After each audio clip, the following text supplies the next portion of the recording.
SABC News has been undergoing repositioning. It's been going through some rebranding of its product in the media space to be identified as a premium source of news content, with the payoff line Impartial and Independent and the distinctive colour black.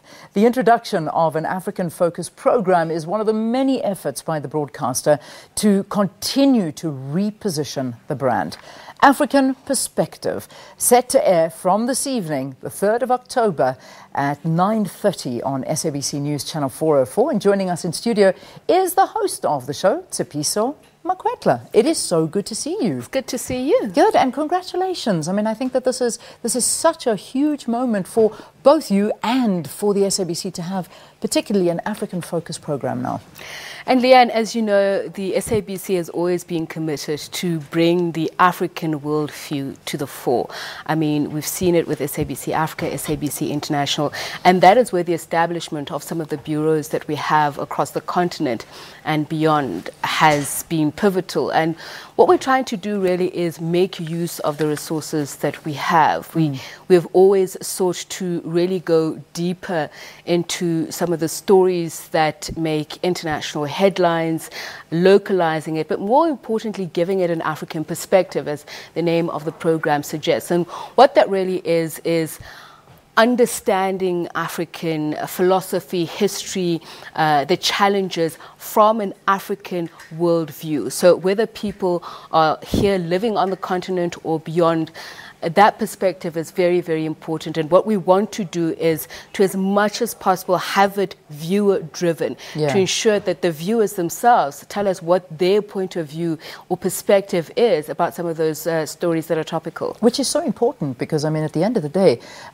a fact that I don't know if many of our viewers are aware of is that SABC News goes up to how many African countries now? I mean, we're sitting in close to 50 countries, I think, or something along those lines. We certainly are in the regions south, east, west, and central Africa. So we've got correspondents in a lot of these areas. And what we try and do is that we use our resources that way. So Sarah Kimani, as you know, is in Kenya, but she would do the East African countries, and we do that on radio as well. I mean, you know that when we do have a story that is breaking, we make use of the reporters that we have. And if not, we have stringers as well. So that'll be very much central to the program. So every week we will have the foreign editor, Sophie Mukwena, you know, she works a lot with the region and beyond. She'll be talking to us about some of the stories that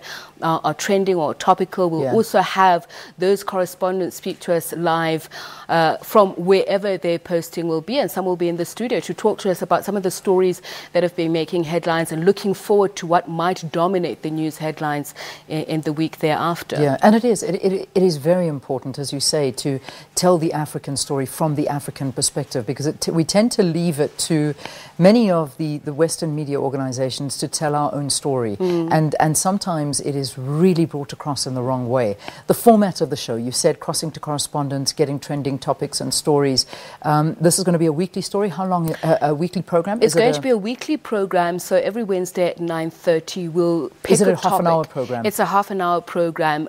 For today, for instance, we'll be looking at China-Africa relations, and this has become very topical of late, you know, with the expulsion of Professor Lumumba from Zambia.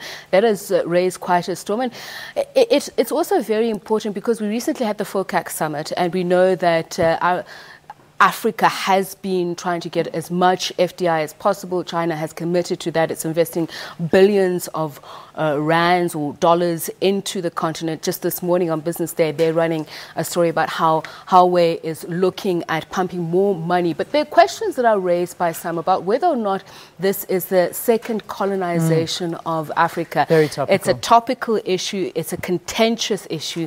And we want to hear what people are saying. But more importantly, it's also about putting it into perspective. It's a very nuanced conversation to have because Africa is in need of funds to be able to build its infrastructure, to grow economies. So that's what we're going to do. So every weekday we're going to choose a topic, flesh it out, and next week, for instance, we'll be looking at the DRC. You know, the DRC is heading for elections in December, and that story has so many complex parts to it, moving parts. So we'll be looking at that. Fantastic. And we'll have our reporters report to us on what is happening on the ground. We'll get voxies from people wherever they are in the world. So we're really looking forward to interaction from the viewers. I think it's a long overdue program, and I do think that this is what we need here to understand what's going on in our different African countries, and most importantly to have our African countries also a part of this and hear it from their perspective. So that's what it's called, African Perspective. The new anchor of the show, Tsepiso Makwetla, will be making her debut this evening, and it'll happen at on SABC News Channel 404 at 9:30. I'll be tuned in, looking forward to it. I wish you the best of luck, and cannot wait to follow the program and its future course. Time 23 minutes past 8. It's time now for some sports. Vey, over to you.